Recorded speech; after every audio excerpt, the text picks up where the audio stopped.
Hey everyone, welcome back to Tired Old Queen at the Movies.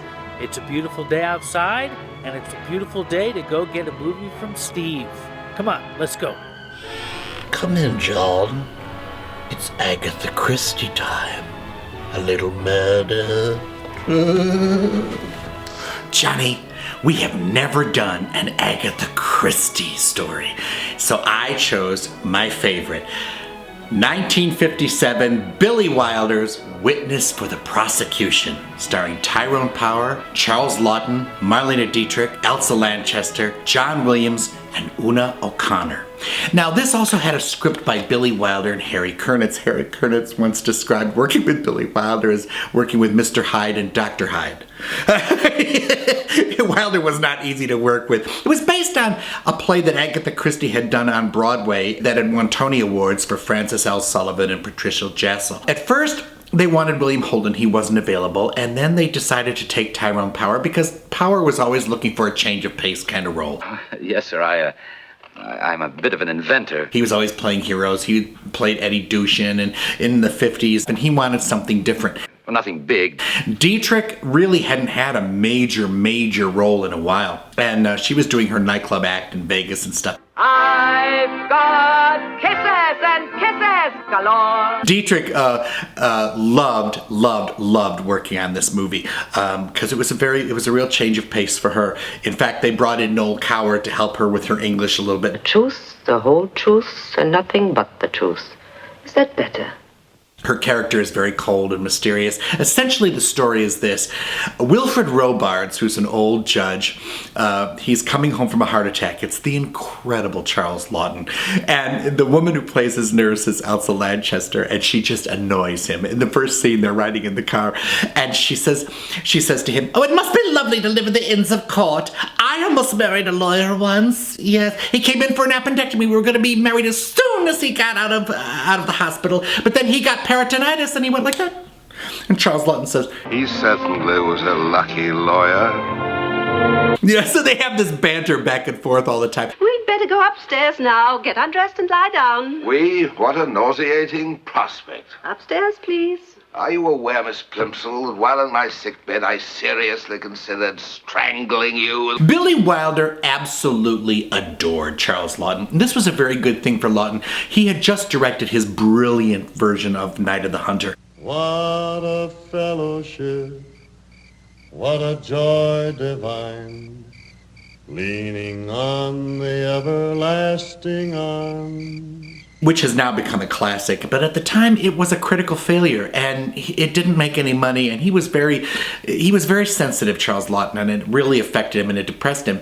So this kind of lifted him up. He had a great starring role, and Billy Wilder said the two greatest performances that he ever directed were Charles Laughton in Witness for the Prosecution and Gloria Swanson in Sunset Boulevard, because both of them walked the wire. They could have so easily gone over into caricature, but they never do. And now today you've told us a new story entirely. The question is, Frau Helm, were you lying then? Are you lying now? Or are you not, in fact, a chronic and habitual liar?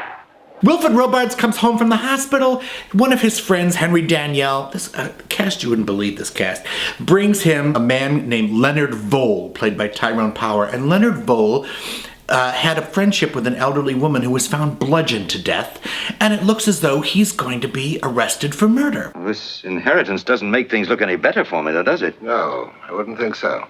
So now they'll say that I did have a motive. They will indeed. £80,000 makes for a very handsome motive. And he's the nicest guy in the world.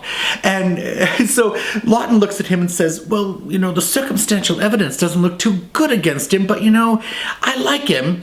And he's not quite sure until Leonard Vole's wife shows up, Marlene Dietrich. And Marlene Dietrich is cold as a polar bear's foot. Leonard has been arrested and charged with murder. Is that it? Yes. I knew he would be. I told him so. She's just so cold. And that convinces Laughton to take the case.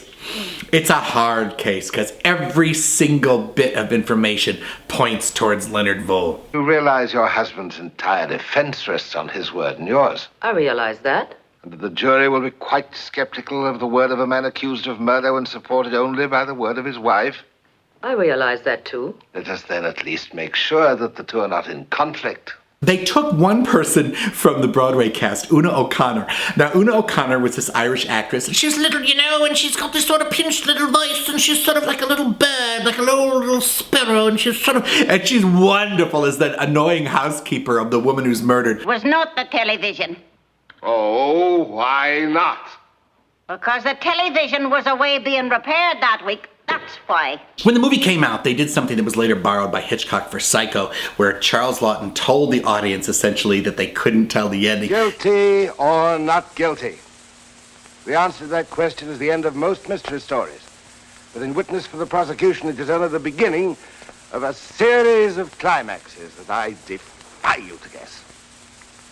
You'll talk about this picture all right, but you'll never tell the ending to your friends, because you won't want to spoil their excitement and their fun. Agatha Christie was an absolute genius at setting things up. I've always said that the key, if you love mysteries, the reason people love Agatha Christie is not so much the stories themselves, but the setups are so good. You are hooked right away. And then once you're hooked, you gotta stick with it until the end. And darn it, she always, always, always surprises you. So, and that's what she does in this movie. I wouldn't begin to give this away. Damn you! Leave her alone! Damn you! Mrs. Hell! And you're going to be fascinated by Tyrone Power, Marlene Dietrich, Elsa Lanchester, and in one of his Oscar-nominated and greatest performances, Charles Laughton in Billy Wilder's classic adaptation of Agatha Christie's thriller, Witness for the Prosecution. It's mine! Let's all go to the lobby. When this movie came out, Charles Laughton volunteered to do the promo, and he looks at the audience and he says, "You're going to come to this," and he became Alfred Hitchcock. Can't be beat.